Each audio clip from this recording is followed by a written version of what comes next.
My brother. What's good with you, bro? What's good, man? How are you? I can't complain. Yeah, is that proper etiquette? Like, even though we're talking, you still sent the wave. So if I don't send the wave in return, am I being rude? Is that how this works? I'm getting older now, so I need to know what the etiquette is. I need to know the breakdown. Oh yeah. Nah, you're good, bro. You're good, man. We got this, man. We got this. So we got some people tuning in right now. We're gonna wait till it's like 15 people on. You know what I'm saying? All right. Hey, appreciate everybody who's on. We got the top 6 right now. I think that's what it is. You know what I'm saying? So for all those sticking in, waiting to see the story of a guy who you have no idea existed before today. I appreciate y'all. I don't take that for granted. Y'all have no idea who I am, but you're here, and I appreciate y'all. Y'all gonna know today for sure. Y'all gonna know who this is. So y'all gonna learn. You gonna learn today. Y'all gonna learn. All right. You gonna learn today. So everybody, listen. We're doing this in a different style today. You know what I'm saying? I usually do this with my phone straight and stuff. So you can just flip your phone around, and this is actually better. So if y'all do this, it works out a little better. What it is I'm so large that the normal format didn't work. We had to widen the screen. Right. Fit my big ass in here. Nah, you know what good, I'm saying? Man. So Instagram specifically made this format for me, so that my fat ass could fit on the screen. And even then, I'm still at like 68%. Like you can always see like 30% of me, even still. Hey, we see your face, my brother. That's all that matters, man. You know what I'm saying? As long as we see you here, that is all that matters, man. All right, y'all. So we're gonna start right now, man. So I'm gonna tell y'all who this is. This is episode 3 with JonDavid. So JonDavid is a multi-talented individual, one who has garnered success in the various disciplines of journalism, public presentations, directing, and producing. JonDavid also complements the foregoing with transcending accomplishments in the creative performing arts, acting, singing, and writing. Hi, my brother. Welcome to the show, man. Hey, that sounded pretty good. I was about to say, who you talking about? Who that talking is? About you. That dude sounds pretty impressive. All right, now, come on now. Hey, we gonna, man, we got a lot to talk about, man. Yes, sir. Firstly, foremost, man. Good to meet you, my brother. Same here. I saw your first, well, I don't know if it's the first one, but I saw your podcast with Ja Rule on it. Yeah. And one of the first things that I was mentioned about you was when I was talking to my team about it and all that, I was like, the way you treat, and even when you asked me to be on it, that correspondence, you treat this like this is a CNN interview. You know what I'm saying? Like you take it serious. You take it, the question, like everything, like the correspondence. I've done television interviews, and they weren't as organized as this Instagram Live podcast that we're doing. Hey, so I could see the dedication to the craft, and it's Super Bowl Sunday.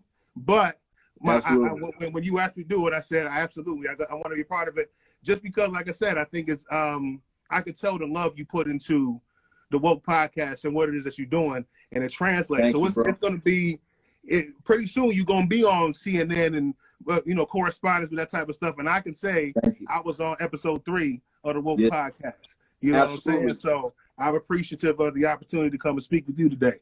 Thank you so much, my brother. So much love, man. I really appreciate that. You know what I'm saying? It's an honor to have you on here, man. Like we appreciate you, man. This is like the 3rd podcast. I've only just started this, and it's an amazing thing to have someone like you in here, all the way from New York. You know what I'm saying? I'm giving it away because I was gonna ask you the first thing I was gonna ask you. Where you from, bro? I'm originally from New York, as you said, Rochester, New York, upstate New York. Okay. About 40 minutes from Buffalo, where the Buffalo Bills play. That's like our sister city. Rochester is the 3rd largest city in New York State. 2nd by population. 2nd, obviously the first is New York City. Moved to New York City 2007. Lived in Brooklyn for off and on for about 10 years. Lived in San Antonio, Texas. Lived in South Florida. Lived in Los Angeles. Lived in Atlanta, Georgia. That's where I was most recently. And then came back home to Rochester a couple of years ago. My parents just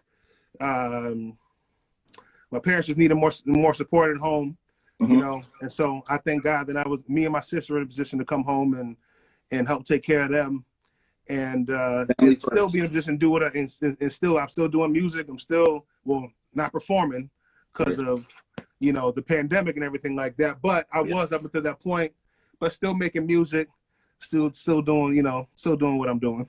Hey, that's amazing, bro. Like, it's always, you know, family first. No matter what happens, you gotta like shut everything down, and you gotta really focus on your family, because that what we got without family, we ain't got nothing. You know what I'm saying? So I've traveled, and you know, it's hard coming home living with your parents, you know, when you a grown ass man. You know what I mean? And I've been out doing grown ass things. You know what I'm saying, in my life. And then I'm coming home and I'm hearing about the garbage. Like, wait a minute, I'm a grown ass man. I ain't talking about taking on no garbage. You telling me to do this? Like, you know what I'm saying? Like, I ain't doing. Like, I'm not doing. I'll take it out when I feel like it, ma. You know what I'm saying? Right. But once you get past that, which is really bullshit. Once you get past that nonsense, your pride and your ego, right? Like, I have people in my life who are telling me all the time that I wish I was able to be with my mother. My mother's gone, or my father's gone. You know, I can't. I wish I could take care of my family. So instead of me like being, you know, being begrudging about it, like, man, I gotta be like, no, like, I'm grateful that I'm in a position in my life where I could transition, still do what I do, but also be there, you know, for them. And honestly, it has its benefits too, being at home, you know, having my pops, you know, drop me gems of wisdom, and you know, need that. You know, you never too old to get some counsel. So it was a transition and all that, but you know, you forgot one thing. You forgot one thing. There's one more benefit. You get all the good food, man. Know what I'm saying? Oh, all the home cooked meals. I'm the chef in my house, so I do all the cooking anyway. Oh, word? So yeah. So I learned from my mother, you know, my mother, my grandmother, my great grandmother, but I like she's handed that over to me. Like you know, the Mother's Day brunches and all that's me. Right. What's your favorite meal to make? Like, what's your favorite? Or you kind of like what you be doing? I mean, hey, you can check out my Instagram. I got a whole bunch of stuff. I live a crazy life. I do a lot of different things. I'm a jack of all trades, a master of some. But I do a lot of different things. So I got some food pictures you can see on there. But my favorite thing to cook is probably either like I like making pasta, and I like making stir fry. Nice. So because you can mix and match so many different things with that. Yeah. Right. And by the way, as you can see, I'm very talkative. So don't be afraid to tell me to shut the hell up so you can get your questions in, because I'll talk forever and a half. Hey, I like to talk to my brother. Like, I love that. You know what I'm saying? Like, this is the first time really getting, you know, on the phone with you and talking and stuff. So this, you know what I'm saying? This is dope, man. We can have a conversation for sure. Same. Well, you know, you're a man, you know, you're a man of many hats, bro. You wear many hats. Can you tell us the things that you do, man? We're trying to really get to know you, man. Okay, well, right now I'm in Noteworthy Studios, Noteworthy Entertainment Agency. I am a producer and a writer. We do everything from live band production, or live performance production, studio production, vocal production, songwriting. We do artist development, social media management. So like you'll see it on my page. I'm directing a photo shoot one day, or I'm in the studio one day, either recording or I'm working with another artist. Pretty much whatever you need. If you want to be an artist, and you just, you know, you got the voice, you got the music, but you don't have the production, or you got the production, you have the voice, but you don't have the means to promote yourself, or you don't know how to get your social media popping. You gotta, like, the people, the team here at Noteworthy, that's what we specialize in. And so I'm one of the chief producers here. I'm also lead singer of the flagship band for Noteworthy, which is the Orient Express Band. And so I've been the lead singer since 2017, and I'm now the band leader of Orient Express Band. But it's been around for almost 40 years. This will be their 38th year. I'm their 6th or 7th lead singer, and only the 2nd band leader, because the founders have just retired. So that's been keeping me busy, especially now that things are starting to open up slowly but surely. So we've been booked. We just got booked for like 6 weddings last week. We got all that stuff coming out. So yeah, that's another thing too, because I didn't think that was gonna be something I enjoyed as much as I did. Right. Because I was signed to Def Jam. I've toured. I played Disney World and all that type of stuff. I didn't think that the most fun I'd have in my career is singing at weddings. But people at weddings, they cut loose, man. Absolutely. They cut loose. You got to watch out for grandma too, because grandma gets a little frisky on the dance floor at the wedding. You know what I'm saying? So it's a lot of fun. You drink in and grandma be all over the place. You're like, whoa. Listen, when grandma take her teeth out, you better watch out. That's all I got to say. Yo, that's hilarious, man. That's a lot, man. That's crazy, bro. Damn. So what inspires you to do things that you do, man? Honestly, man, I'm been very blessed. God has been very good to me. God is very good to me. Amen. And he allows me to do the things I want to do. Like I haven't worked a traditional 9-to-5 jobs. This will be 11 years. Wow. Congratulations, bro. And don't get me wrong, you know, living the life, this kind of life, it has its ups and downs. I'm not married. I have no children, which allows me to kind of make decisions I make. Because some years are better than others. Sometimes are better than others. There's sometimes I'm eating nothing but grits and ramen noodles. You know what I'm saying? But I can do that because it's just me. I don't have a little person to take care of or nothing like that. Right. So because of that, I'm able to travel and do the things I want to do. If I want to go to LA, like I said, I've lived in a lot of different places. I can just up and go because it's just me. I can take care of me. Absolutely. You know what I'm saying? And so in the midst of all that, I've gotten able to do a lot of different things. I'm kind of a nomad, a journeyman, some might say. But I've you asked me, you know, what is it that you do? I said, I don't know if I can put it all into a text because I do a lot of different things and I don't want to bore anybody. But I've written, you know, I was an editor of a hip hop magazine for 3 years. I worked for a software development firm for 2 years. Okay. And even then I still consult with that same consulting firm. So I've been with them for about 5 years. Anything creative, writing, performing, ads, commercials, whatever. I'm a creative thinker. And so whatever you need, some creative influence, I'm your guy, whatever that may be. Y'all heard that, everybody? Hit him up, man. JonDavid Show. That's him on Instagram. Listen, my brother. My arms and I'm so big, but I'm raising my arms in agreement with what he's saying. Yeah. I can't see because I'm too big for the frame. But hey, that's dope, man. Yeah. How tall are you, bro? I'm 6'5". Wow. My cousin in Tampa, he's 6'5" too. He's tall, man. Yeah. I'm what they call the blind side. Right. If you've seen that movie, that I'm Michael Orr. Like I'm 6'5", and well, I see I'm. You can't tell. Like this is the thing that frustrates me. I used to be almost 500 pounds. Wow. You know, just about 3 or 4 years ago. There's a picture on Instagram where you can see from 2014 to 2020. So I've lost about 150 pounds, but that means that I'm still 300 plus pounds. So I'm still a fat ass. Right. Even though I lost 150 pounds. So like for the people who are just seeing me right now, they don't know that I used to be much bigger. They just see a fat ass nigga on their screen. You know what I'm saying? But I used to be a lot bigger than this. I'm trying to tell you. I'm trying to tell you. Hey, that's what's up, man. Well, I'm proud of what you did, bro. You cut down some weight.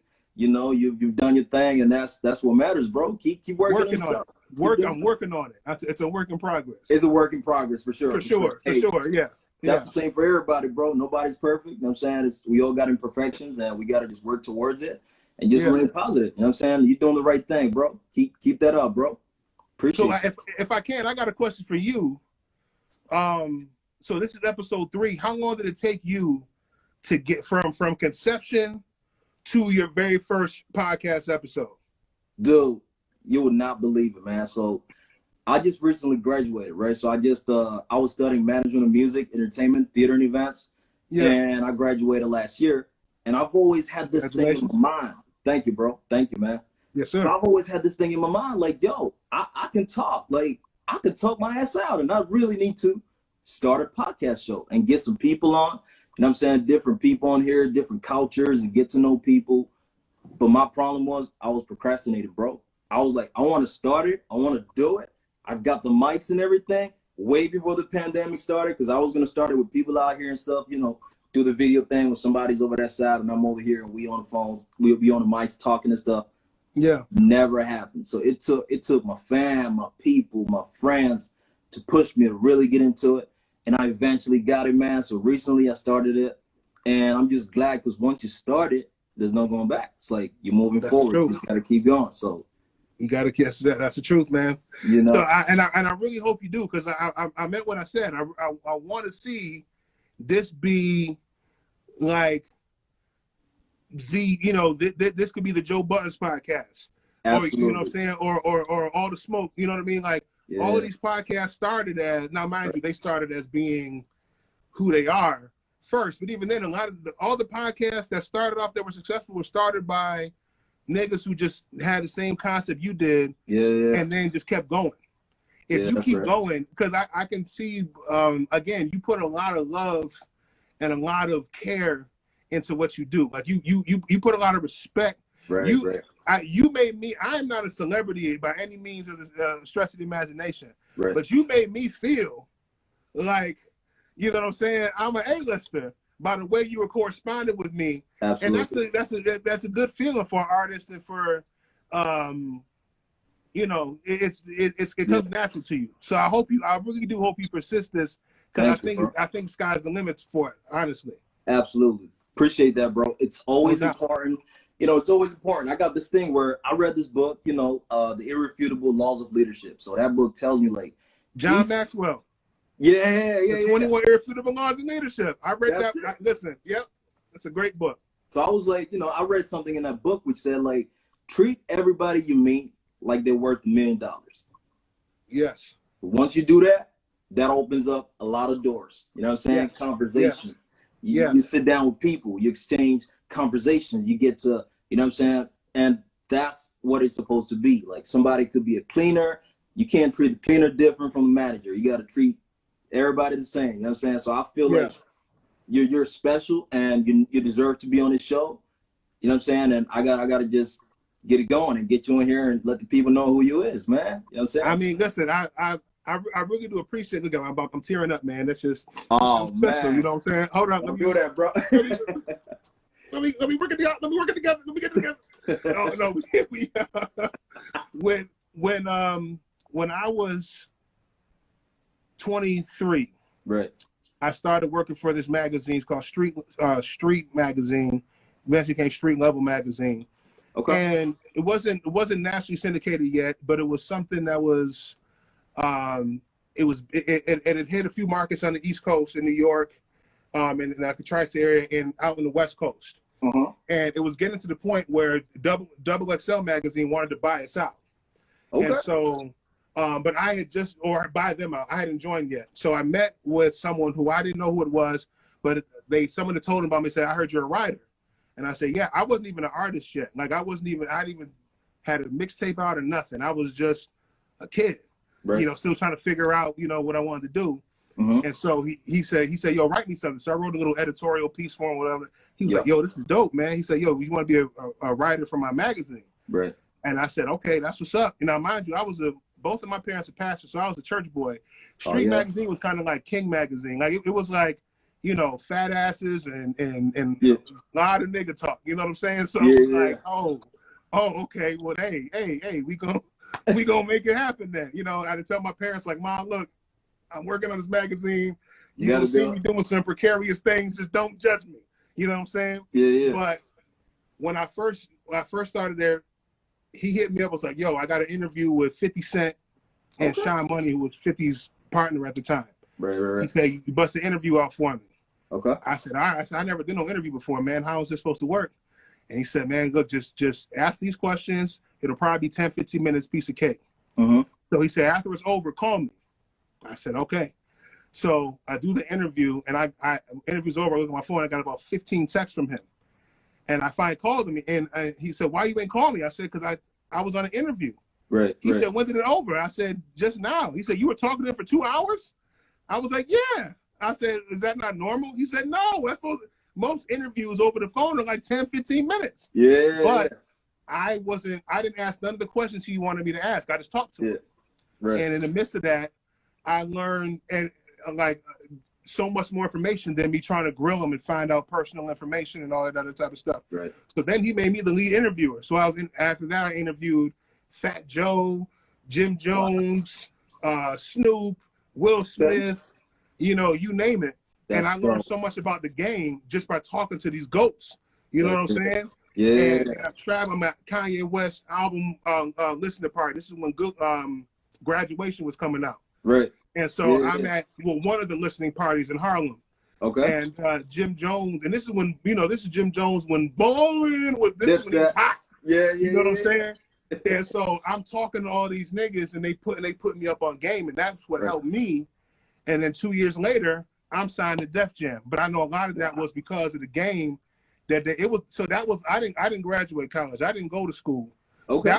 That was my college right there. Right. I'm talking to Snoop who gets to talk to Snoop for an hour and a half? Right. You know what I'm saying? Yeah, who gets to talk I'm talking to David Banner, like word. Yeah, I talked about 2.5 hours. And my sister I would interview him, and my sister would transcribe him for me. And she came back after David Banner was like, yo, she didn't like David Banner before. She was like, nah, I'm a David Banner fan now because he put me up on game. So I'm saying all this to say, when you're doing these interviews, you know what I'm saying, and you start talking to these goats, just soak it all up, because you never know. I didn't know I was going to transform that into everything I'm doing now. There's still things that I've learned. Fat Joe taught me something that I still apply to this day. Right. You know what I'm saying? 13 years ago. Right. So when you're talking to them, these people who've done so many things, you just soak it all up, and don't be like me and be a doofus. And I was so young, I didn't cherish what I have no idea what the tapes are. This is back before, you know, this is when I used to do the interviews on tapes and little tape recorders and whatnot. I don't know where none of those tapes are. Yeah. I have a couple issues of the magazine, but I was 23, 24. I didn't know how to appreciate the moment. I interviewed C Murder when he was in jail. Oh, that's, you know what I'm saying? I had an interview with C Murder. I interviewed Shorty Low. You know what I'm saying? Before he died, I interviewed Miguel when he first dropped. Yeah. You see what I'm saying? So like, game, I was just soaking it all up, and then it applied to me as an artist. So whatever you're doing, all these people you're talking to, you know what I'm saying? These interviews are priceless. Yeah, cherish them, record them, keep them. I feel like, you know, it's your portfolio, man. You got to build it up. Like, no matter who you're talking to, it's always going to spark another way. It's always going to open another door. So it's very important, man, to just keep that going and stay positive, you know what I'm saying, and determined to what you're doing, because you never know what that's going to do, like who you're talking to is going to do. Even me talking to you right now, we don't know what this is going to do. You know what I'm saying? We don't know where this is going to go. You never know. All I know is the people are loving it, because in the chat, I see so many comments, but I can't really read them like that because it's turned sideways, but I see it though. You know what I'm saying? I see I can see some of the comments, but honestly, I'm just trying to keep my fat ass in the frame. You know what I'm saying? So I can't do too much movement, or else, you know what I'm saying, it's like a gravitational shift if I do. But it's but you're right, like everything you just said. Yeah. Keeping it when you chop it up, that's also kind of the reason why I do what I do, and I'm able to do what I do, because I'm receptive to these types of opportunities. Right. You know, and I feel not being bogged down by the traditional responsibilities, the 9-to-5 job, you know, waking up, that schedule. I don't operate on that schedule. Yeah. So therefore, I'm available for opportunities like this. Like you said, we have no idea what will happen from this. Absolutely. You know, but everything that's happened in my life has happened from opportunities like this, unorthodox meetings, conversations, whatever the case may be. Right. And then you go, oh, wait, so you do that, or you know this person, or that, and then something much larger happens. Absolutely, so, bro. Or it could just be a great conversation. Yeah. Either way, it's a win-win. Absolutely, for sure. We both winning, man. So you work with some of the top artists in the music industry, man, with the Lights Off, Ginuwine, Maya, Royce the 5'9", Flogging Molly, Dorinda Clark-Cole, and various others. What is it like working with these people and sharing the stage with them? You can break it down from whomever, you know. I'm about to say, because all of them are very different. Like this is like, see, again, I started off in church, right? You know, and I started off, me and my partner were in a Christian hip hop group. Okay. And then it just, as you get older, I'm still a man of faith, but I'm not as religious as I used to be. Right. You know, I was a choir boy, lit by every sense of the imagination. And I'm not a choir boy anymore. Right. So as I got older, we became less of a Christian group and just a group, you know. And so I still have my faith and all that. But so some people I perform with, like Cross Movement is probably the biggest Christian hip hop group ever. You know, so I got to perform with them. Different type of show. Dorinda Clark, like she's part of the Clark sisters. I don't know if you are aware of them, but they're a legendary gospel group. Right. Lifetime just did a movie on them sometime last year. So Dorinda Clark, she's an OG to me. So before sharing the stage with her and meeting her, I couldn't tell you what I said to her. I shook her hand. We took a picture. I have no idea what I said. I was like tongue-tied. Maya, the same. Maya, we talked for about 9 minutes. Right. Backstage. Right. We took a picture. I have no idea what I said. No idea. I mean, I've been in love with her since I was 13 years old. So that's all I can think about when she's right there. And I know if I keep talking, I'm gonna say stupid shit. So I'm gonna say as little as possible. I did a lot of nodding, a lot of smiling. I think I cracked a couple jokes, but I couldn't tell you because I don't know what I said. I was just trying not to fuck it up. Wow. We'll leave that for the next episode, man. You can break it all down in the next episode. Yeah. No, it's that's crazy. I'm about to say I got there's a lot of stories. Yeah. A lot of stories. I don't want to, you know what I mean. I don't want to. We could. That's a whole nother podcast in itself. For sure. So journalism. Talk to us about journalism, man, and your love for journalism. Journalism is I think everything I do stems from that. Right. I've been writing my whole life. I wrote my first script when I was 6 years old. Okay. And for our second, I went to private school, so we had chapel every Friday. And for our chapel in second grade, I got to perform my little skit. Yeah. And so from that, I'm writing music. You know, that's still writing. Working with a magazine, that's writing. Commercials, print, software development. Everything I do it stems from writing. So to me, it's the foundation of everything that I do. Everything else branches off from singing and everything else, but at the core, it's all writing. Wow, that's dope, man. So journalism's like it's gonna help you with anything you do in life because like you're talking, you're writing. It's a lot to it. You know what I'm saying? If you can write, that's probably it's probably the most slept on, hated thing to do. People hate people hate writing. So if somebody can write like business plans, that's one thing. Like during the dry seasons, you know what I'm saying? I do things like that. I write business plans for people because they don't want to write it themselves. You know, so writing has gotten me through a lot of things. I've branched off and done a lot of things, but it all started from writing. So that's probably the most important thing that I do. That's dope. Wow. So tell us who you currently signed to right now. You told us, Def Jam. Are you still signed to Def Jam? You got your own label, or what do they do for you? Well, technically, I'm still signed to Def Jam, but it's under a different name. So they don't own JonDavid. So JonDavid that's me. Yeah. So no. Currently, I'm independent, but I'm signing Noteworthy Productions, and our label is Pocket City Music, and so we but I still work as independent. I put everything together myself. Yeah. I work with producers. I've been working on this record for the last 3 years. That's coming out this spring. Yeah. And I have a single that's dropping on Valentine's Day. Yeah. So you know, again, I'm open to opportunities. If someone wants to partner with me and help me, and they see the vision and what it is I'm doing, and they want to partner, and then, you know, let's talk. You know, even if it's just for a short period of time, maybe you have what I need for this short period of time, and vice versa. Maybe we have a long-term partnership. I don't know, but I keep myself open. I keep all those things. I'm open-minded to all types of scenarios, and that's how. Well, I don't have to pay for studio time. We got a studio, but just certain expenses that you need to get the job done, just little partnerships like that.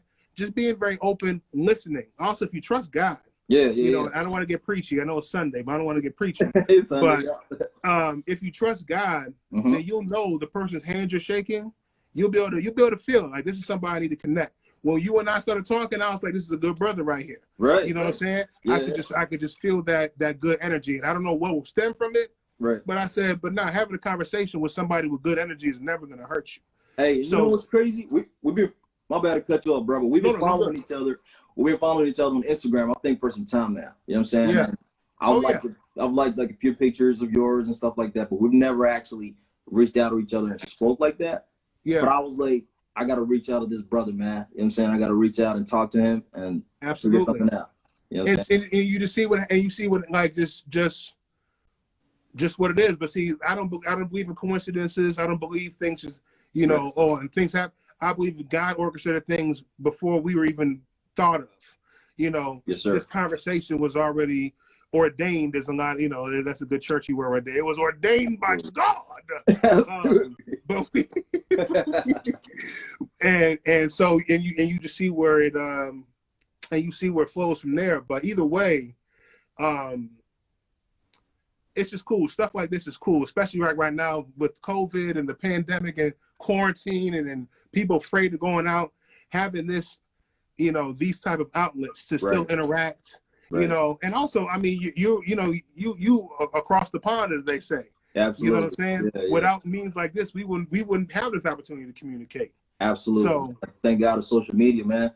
Hey, bro, listen. So, you know, we want to know this. The whole point for this podcast is, you know, survival during COVID-19. We got this pandemic right now, man. It's just hit everybody in the world. You know what I'm saying? No one is like example. No one is left out of this shit. You know what I mean? And the crazy thing is, we all going through it. So we want to understand how this has been for you, man. You know what I'm saying? How you handling it? How you doing mentally? Talk to us, bro. Listen, I mean, we going on month 10. Last year at this time, this Orient Express band is really two bands. There's Orient Express band, which is the full band, and then there's Soul Express, which is just the singers of the band going out performing.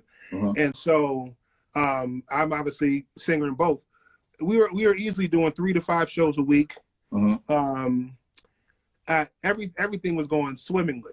Then March 13th happened. The country shut down. I don't know when the shutdown happened for y'all, but for us it was March 13th. Yeah, it was around last year around. Yeah. And so when we go from that to nothing, right? You know, and I don't want to say it was all of my income, but those shows when you get in that kind of a groove, that takes up most of your time. So that was the majority of my income, and all of a sudden it had stopped. I had to get creative. This is when, again, going back to the what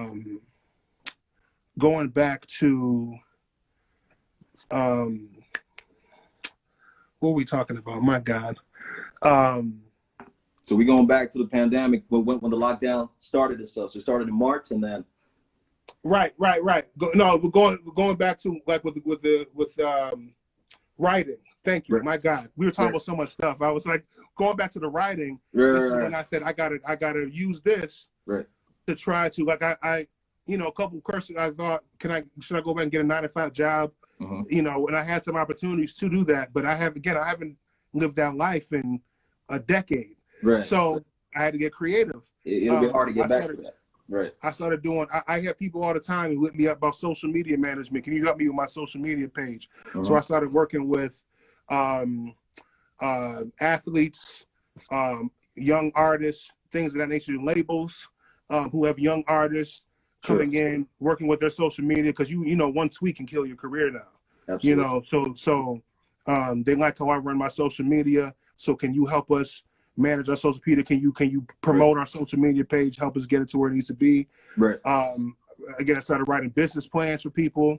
Okay. And then I started getting into other investments and things of that nature. Digital real estate. I started working with a web developer. We got 22 apps on the App Store right now. Creative consulting. Again, you just had to go into your bag of tricks. Absolutely. So it was very hard. I lost 2 grandmothers last year, all within 3 months.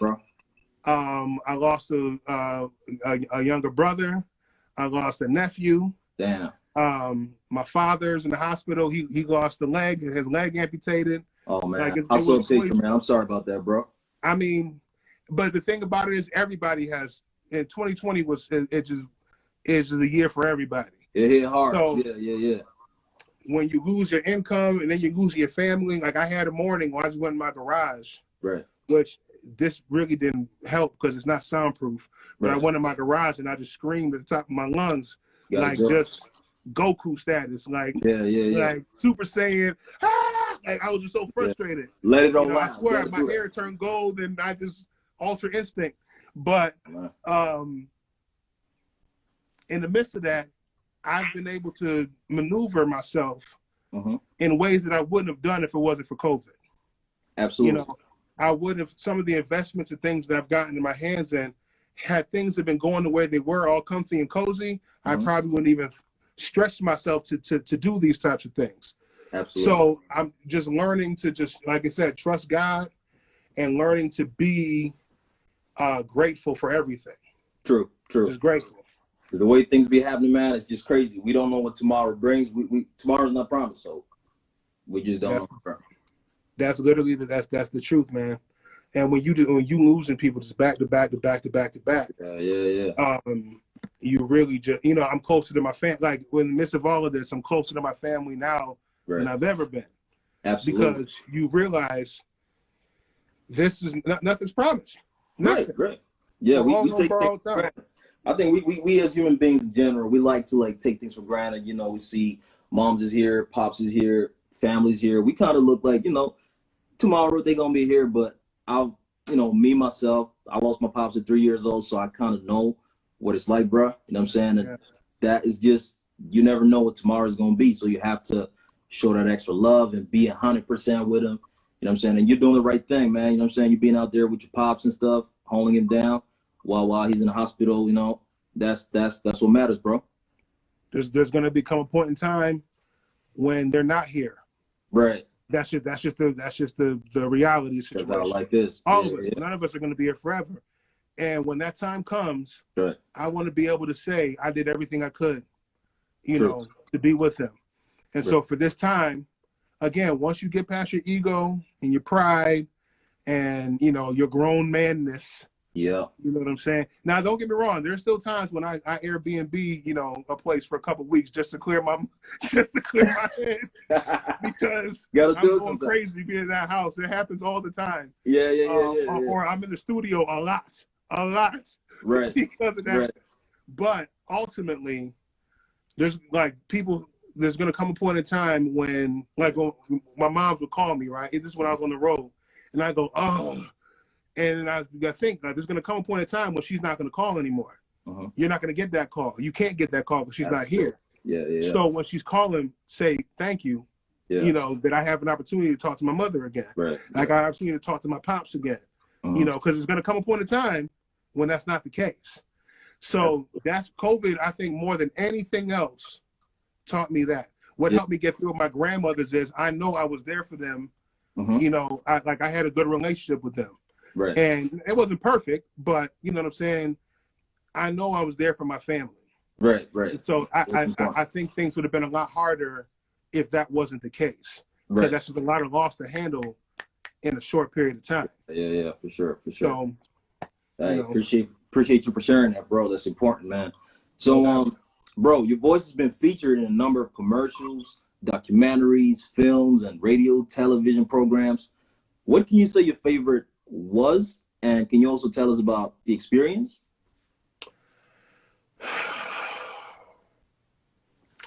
All right. So back in 2010, right, I did a local commercial here in Rochester for the energy company.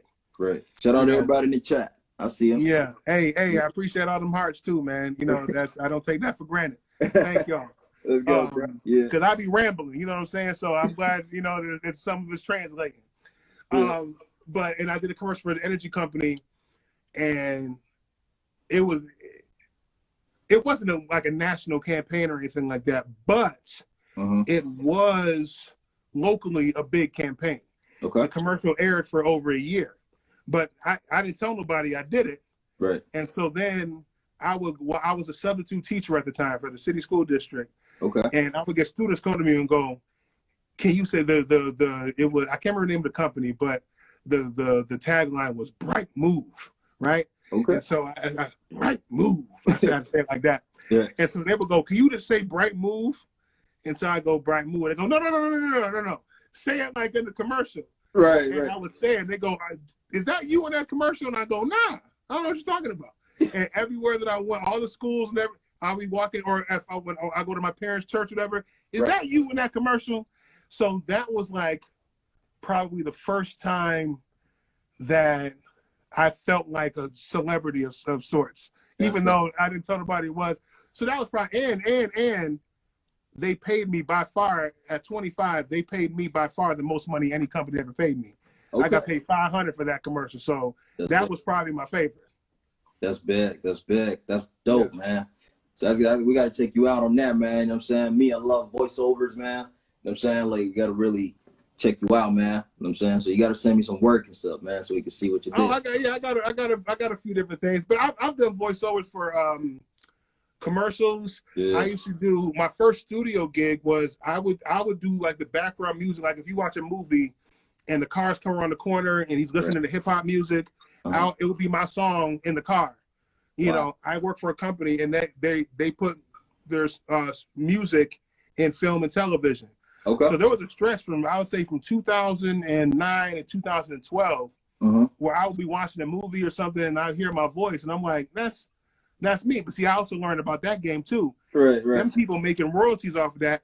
I got paid $150 per song, which at the time was money, but not really, because they made way more money off of my talent. Right, they do that. I like to do that. Yeah. Which is why right now, even after being signed to Def Jam, and I really appreciate what I learned being at Def Jam. Right. But because I learned all these things, and because technology is the way that it is now, I don't really need a label. Only way I need a label is a glorified bank. You know what I'm saying? Absolutely. But it's also a glorified prison. True. The more bank they give you, the more handcuffs they put on you. So I like the independent route because it's harder for sure, but that creative freedom is what I much prefer. But I wouldn't be able to do this if I didn't have the experiences that I had. For sure. From the magazine interviews to the experiences with the label, touring and all that. Yeah. You know, now I can book a tour. I can do the whole gambit because I experienced it all. Yeah. So there's pros and cons to both, depending on what you're looking for. You know, I can totally agree with you on that part, bro, because I had to write about independent labels and major labels when I was back in university. And it came to my mind, like, I finally understood that I think being independent is better than actually being with a major, just like you right now. Like, you got a little, you know, collaborative deal with Def Jam right now, but they don't handle everything that you do. You control most of your stuff, so it's not like a prison. So you know, it's a distribution deal, right? So they make sure that it's on all the platforms, and they promote it and market it. But the creation of it, all us, all me. I got to write what I wanted to write. I got to say what I wanted to say. Shout out to my nephew EJ. He just joined in the conversation. Right. What's good, everybody? What's good? EJ is a very talented producer, nice. And he actually has produced a couple of numbers, about 4 numbers, on the upcoming album. That's something you're gonna shout him out real quick. What'd you say? On your album? He produced it on your album? Oh yeah. He's the chief. He was a chief engineer. He handled all the vocals, most of the mixing and mastering. MASKARAID Productions, they're the executive producer. Nice. Over it all, but right. He handled it, and he's produced about four records on there.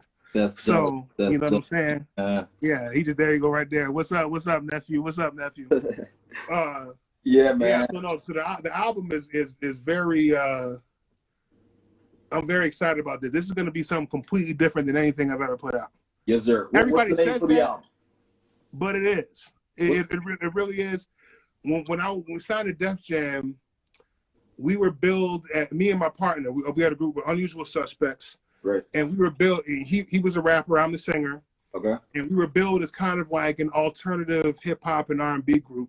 Right. Kind of like a Black Eyed Peas type of thing. Oh. But we had a very large mainstream following, and a lot of that was kids. Mm-hmm. So we toured with Nike, we toured with Adidas. Wow. We were one of the first, if not the first, hip-hop group, because I would say this, because we weren't really hip-hop, but that's what they labeled us as. Right. Hip-hop group that wasn't signed to Disney to perform at Disney.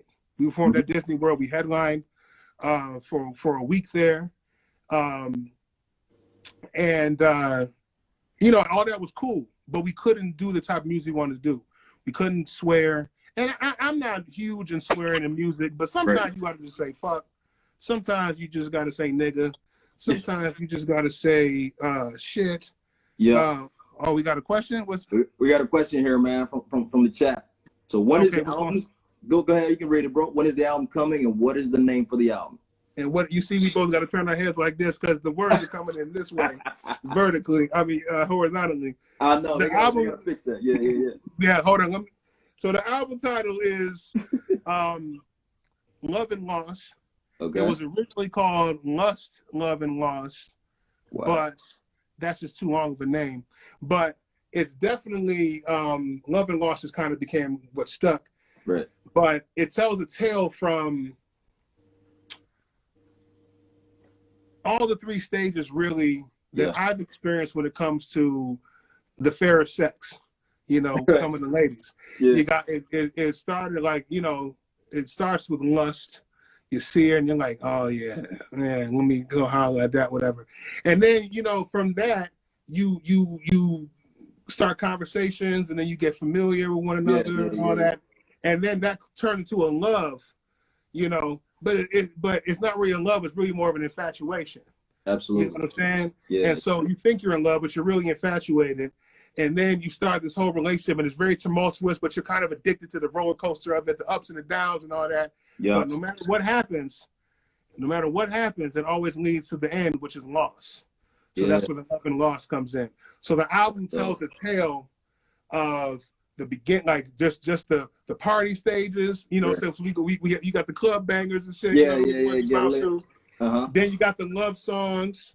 You know what I mean? For, you know, we have that when you in love, so you got something for like that. And then you have the third stage, which is the loss. And that's what I like to call the begging songs. That's the ones where I'm begging and crying. Baby, please, baby, please. You know what I mean? That's that loss. Yeah. So you get three, and it's just it goes back to my time, you know, being touring and all that with Def Jam, because that's a lot of these stories culminated, but I couldn't talk about that at the time in my music because our image was clean.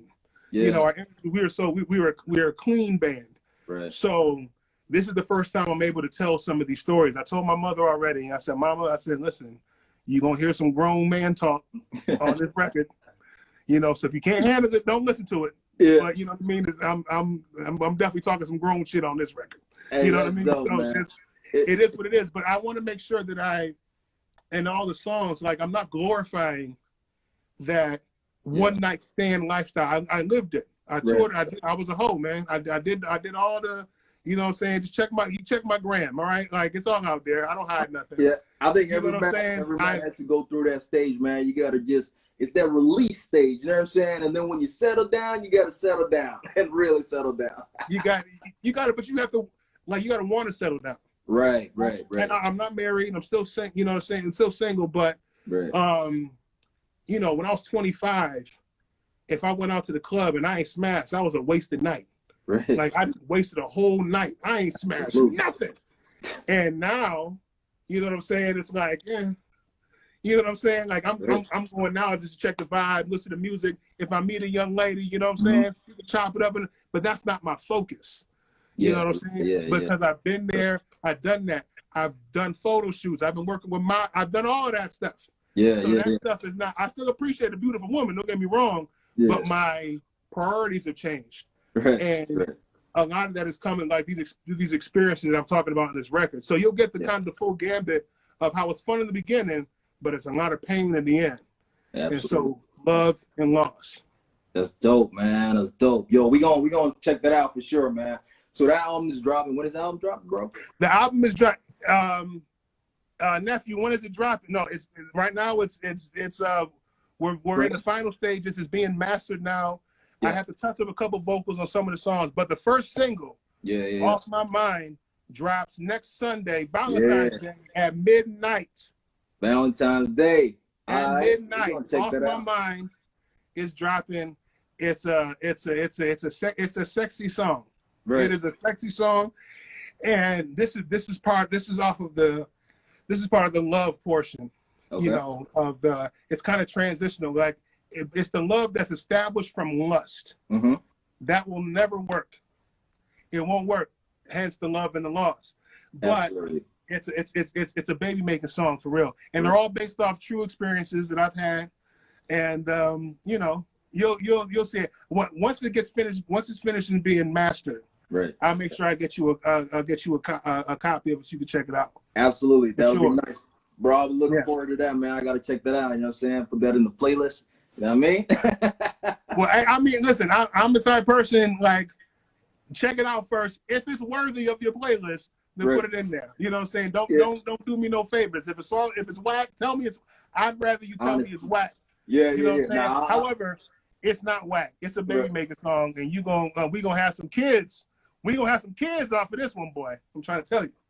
Hey, from the music you've sent to me, bro, I'm not disappointed. Like, I'm really impressed. You know what I'm saying? And from the work that I've seen, so I won't be disappointed. The track I sent you, my nephew EJ produced that.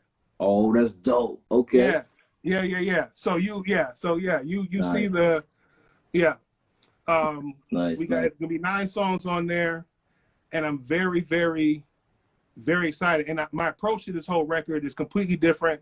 Yeah. Even though I've been signed and I've toured and all that, I haven't put out a record in over 2 years, which in this day and age might as well be 20 years. Yeah. So I'm coming at this like I'm green, like I'm a rookie. So I'm not taking anything for granted. Yeah. So when you listen to the record, any feedback, whatever, like I appreciate all of it. Yeah. And I'm very excited. Hey man, I wish you the best for that, bro. I know you're gonna kill it.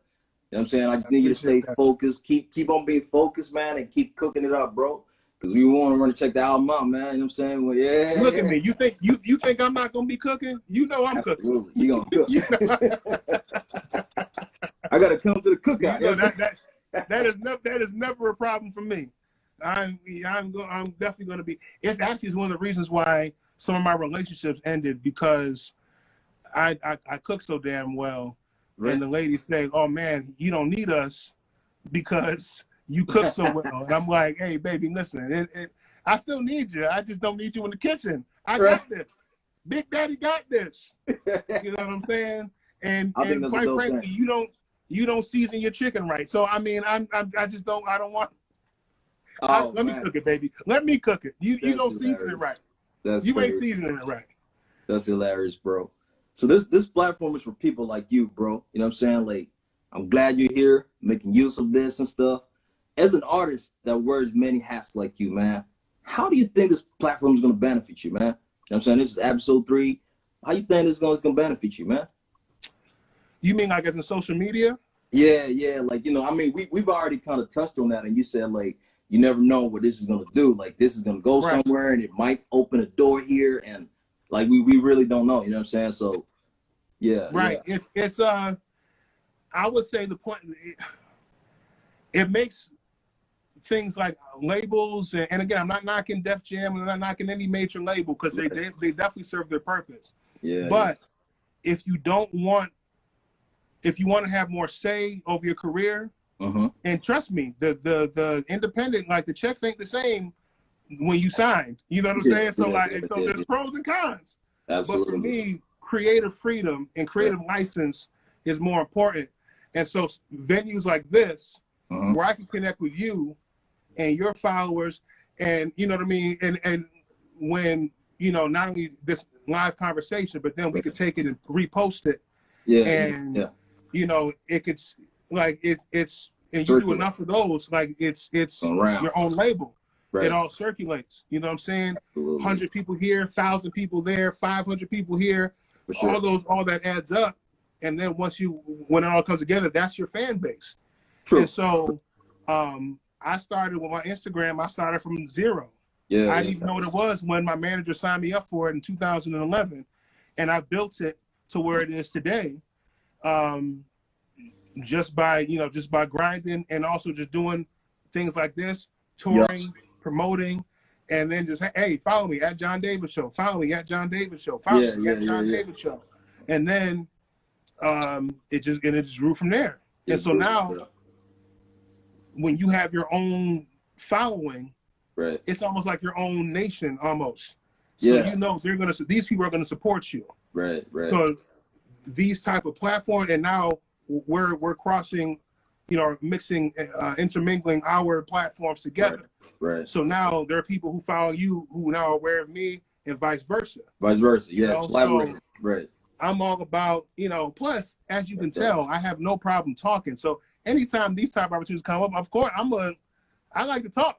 You know what I'm saying? So, yeah. Chop it up, you know what I'm saying? Like, I'm good to go. I'm over here just listening to old edits and all that. Like, I need a break from the monotonous and just chop it up. So I love things like this. I love that I could be talking to somebody in the UK right now. Right. You know what I'm saying? Without a long distance plan. Absolutely. You know what I'm saying? Like, we could just hop on and press a button and boom, now I'm connected to somebody halfway around the world. I think that's very important. I think it's just dope, man. Like, you know what I'm saying? You can just connect with anybody in the world right now and just get on social media, boom, chop it up, wrap it up, and that's it. Post it up. Everybody gonna listen. Everybody gonna listen. It's crazy. It's scary almost. Right. How useful and how important social media has gotten. Yeah. And it's also scary how useful and important social media has gotten. Like, we're almost a slave to it now, because it's become such a part of our lives, such a prevalent part of our lives, and we don't have. There really is no plan B, you know. So it's like it's the only game in town. True. So whenever that situation happens, that's when we're compromised ultimately. So absolutely, I try to be aware of that and try not to let it run my entire life, but it's impossible to ignore the benefits of it at the same time. Yeah, man. It's impossible. Like, you have no choice. What's good, Odd McKenzie? That's Moxie Mama right there. What's good, Odd McKenzie? How you feeling? Yeah. That's my homie right there. Okay. Hey, y'all, everybody in the chat, listen, man. We got a few more minutes, so y'all can, like, ask any questions. If y'all want to ask JonDavid any question right now, throw that in the chat. You know what I'm saying? And we're going to read it out. You know what I mean? I think I've done so much talking that they're like, there's nothing I need to ask. He answered all of our questions before we could ask it. I pulled like an Eminem in 8 Mile, at the end. He said everything that Papa Doc could have said to him before he got a chance to say it. Yeah. And that's what I did. I preemptively answered all of your questions. Yeah, man. With all of my ramblings. I'm over here silent. I'm done. Like, he just opened the book and he finished reading it. Like, what's there to do now? I tell everybody I'm my mother's son. Like, if you ask one question, then I start going. That's why I say you got to tell, like, reel me in. Like, hey. Nah, you good, man. We got another question for you. Yeah. Nah, this is good, man. We appreciate your energy, bro. We love that. We need that. And we just want to let you know, man, we truly appreciate you. And we want you to keep going. You know what I'm saying? We wish you all the blessings in the world, to succeed, man. Succeed. You already successful. Keep And I just want to say, you say appreciate the energy, but that's reciprocal. Right. It's reciprocated, I should say. you have a very welcoming personality. Thank you. And so, you know, I feel comfortable just talking to you. To the point where I'm not even thinking about what I'm saying. I'm like, damn, nigga, you talking an awful lot. So, you know what I'm saying? But you give off that personality. You got that aura, which is why you're good. You're good for this. You know what I'm saying? So again, please keep going, and just don't stop, man. This thing is. I think you could take this thing seriously. Like it started with the Ja Rule interview. Right. You know what I'm saying? So like, and I saw that, and I said, man, see you. That should be like. I feel like I'm a step down. Like you had Ja Rule, and then you know what I mean. You took a step down to interview me, but you know what I'm saying? Like, nah, that's dope. That's dope. but I appreciate it for sure. Nah, we appreciate that. We got a question in the chat right here. So where can we follow you? Are you on social media? So people want to know what's your at. You know what I'm saying, on social media, so they can check you out. You know what I'm saying?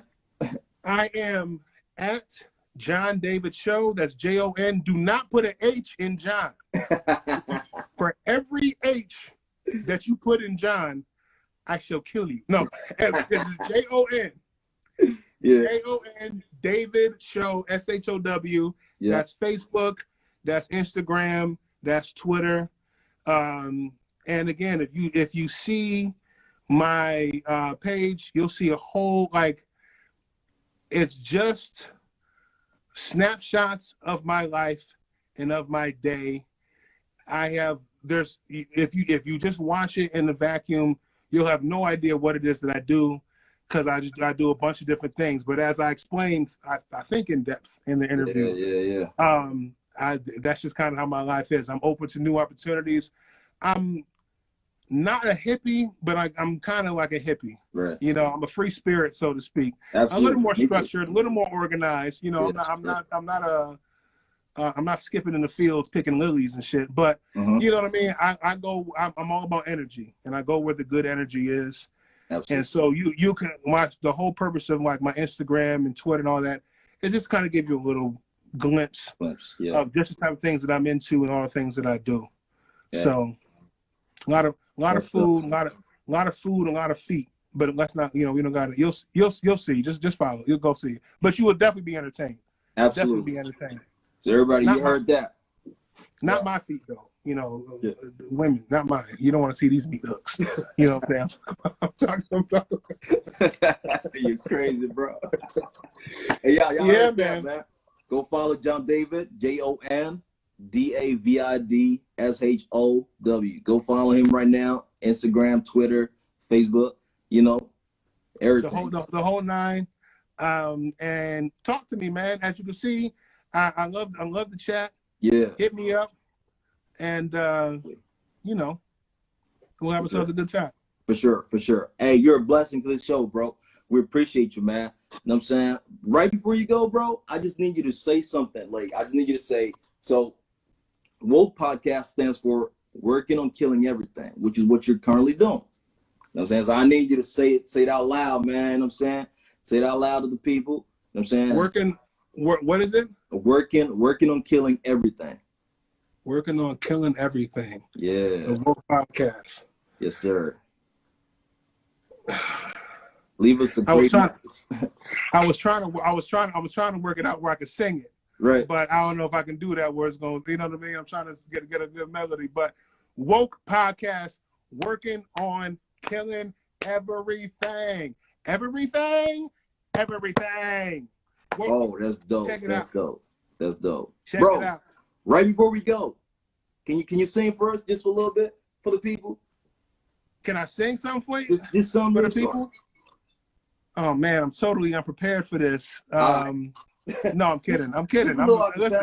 Listen. I'm lying. I know that. I love this. All right. Yeah. Go ahead, man. Anything? Just sing anything? Anything you've done before, bro. You know, just a little something. Let's hear something, man. All right, I'm gonna do a little Luther Vandross. Okay. Oh, just a little. Yeah. Let's hear it. Long ago, and oh, so far away. Wow. I fell in love with you before the second show. Oh, and your guitar. Okay. And you sound so sweet and clear, but you're not really here.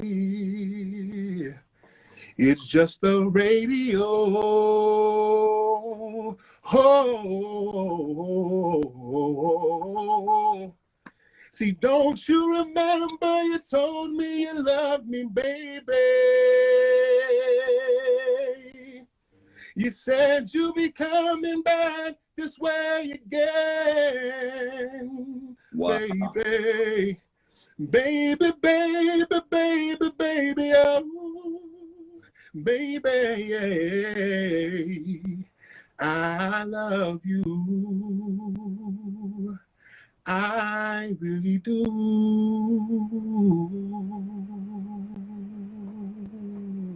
That's crazy. My brother. My brother.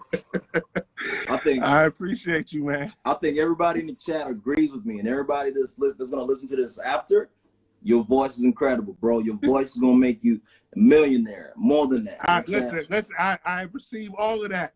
I receive all of that. Absolutely. If you like what you heard, you definitely gonna like that album. It's definitely for the ladies. But it's also for the fellas too, because it's just a telltale, like it's a warning. You know what I'm saying? If you want, you're out there, you want, like, you have those, you want to live it up, live that life. You want to be the man, quote unquote. Right. But there's a price to pay for all of it. Absolutely. And I've seen it all. I've done it all. Yeah. I've been cheated on. I've cheated. I've done the whole kit and caboodle. And when you start a relationship off of lust, the only ending is loss. Absolutely. There's no other way. So you think you have a love, but it's love, and it's a loss. You know. So when that love is established off lust, so it starts off real high, and it ends with the loss. So you'll be able to follow the story. I'm really excited about it. It's coming out this spring, hopefully this March, and I'll make sure I put out the date once it gets done. It's my first record in a while, so I want to make sure it's right. So that's why I've gone back in. I've retouched some vocals on a couple of songs, and but the first single is done, Off My Mind, and it drops Valentine's Day, February 14, 2021 at midnight. All right, ladies and gentlemen, y'all heard that. Make sure y'all listen to that, man. Make sure y'all go get that. You know what I'm saying? What's the album gonna be called, bro? Let everybody know, man. Love and Loss. Love and Loss. Absolutely, absolutely. Real simple. Hey, this Tiffany just said, I just saw some panties go across the screen. Tiffany, have you not been paying attention? That's the loss. All right, I've been there. I've done that. All right, I've had the hotel keys thrown at me. I've had shoes thrown at me. I've had panties and bras thrown at me. It does nothing but get me in trouble, Tiffany. It does nothing but get me in trouble. That being said, Tiffany, slide in my DMs. You can have a conversation. I'm kidding. Unless you're gonna do it. No, I'm kidding. Player. I feel that, bro. Yeah, man. I like that. Yeah. My mama tuned in too, bro. She right there. She just posted the last comment. She said this was lit. Let's go. Hey, it don't matter. Don't worry about what you saying, man. We appreciate that. You know what I'm saying? Mama love that song. You know what I'm saying? Listen. I'm a mama's boy. So if mama like it, just like me, I'm good to go. I am good to go. Yeah, my mama's like my the ultimate validation right there. Thank you, mama. I appreciate you. My mama's my number here's one the problem supporter. Now. Huh? We having fun now. So when's the next time you gonna have me on your show, man? Don't be trying to play me and wait until like 2025. You know what I mean? Like let's book it now, man. When am I coming back on the show? This has been great, bro. I'm gonna have you on here again for sure. We gonna talk. I'm gonna hit you right up when the album comes out. When the album comes out. Yeah, for sure. Yeah, let's talk about that. When the album drops. There we go. I'm gonna get you on here. You see how I am? I just book I book myself. I rebook myself on your show. Like a real boss. That's one way of looking at it. Some would say pushy, but I'll take boss. Yeah. Hey, we appreciate you, bro. Much love, man. And if one day I'm gonna be out there in New York, man, I'm gonna kick it with you, man. You already know, man. We gonna hang out. You know what I'm saying? Or if I gotta make my way across, you know, things are opening back up again, I make my way across the pond. You know what I'm saying? Absolutely. We'll link up in the UK. Absolutely. And you know, I think our paths got to cross soon, son. Yeah, for sure. You can kind of travel around easy out here, you know what I'm saying? Like Europe's just here, so it's easy to cross over. So we can make it happen. I got a lot of homies out there from the States that be coming out here, and I'll show them around and shit, so we can make it happen. Please. Listen, let's do a makeshift European tour. Let's do it. I'll hit up some dive bars and some, you know what I mean? I can set that up. Yo, I got connects in Paris, London, you know, UK. We can make that happen. You know what I'm saying? We can do it. Hey, I just told you my story. Like, I'm a traveler. Absolutely. You know what I'm saying? When I come knocking on your door and I'm like, hey, what's good? Don't be like, what the hell are you doing here? Like, nah, bro, we traveling. We about to make this thing happen. But that would be, I always want to do something like that. Just like backpack. Yeah. And with no real plan and just make money off performing. Could I do that? Could I just go out with a hat? Absolutely. And put the hat in the floor and put on a show and make money that way. You know what I'm saying? Yeah. So listen, I'll come over there. We can hop on the metro and go from Belgium to, well, I don't know all the countries in Europe, but Parris, we can do a whole little thing. France. Yeah, we can make it happen, bro. I'll show you around. You know what I'm saying? You see, I was about to start naming stuff, and I realized I don't know as many cities as I thought over in Europe, so I cut myself off before I embarrassed myself. Hey, it happens, bro. I don't know many myself too, but shit, you know, it is what it is. yeah, man. Yeah, well, bro, we appreciate you, man. Much love, man. You know what I'm saying? Much love. Thank you so much, bro. Again. Yeah, absolutely. And thank y'all to everybody who watched. I appreciate y'all.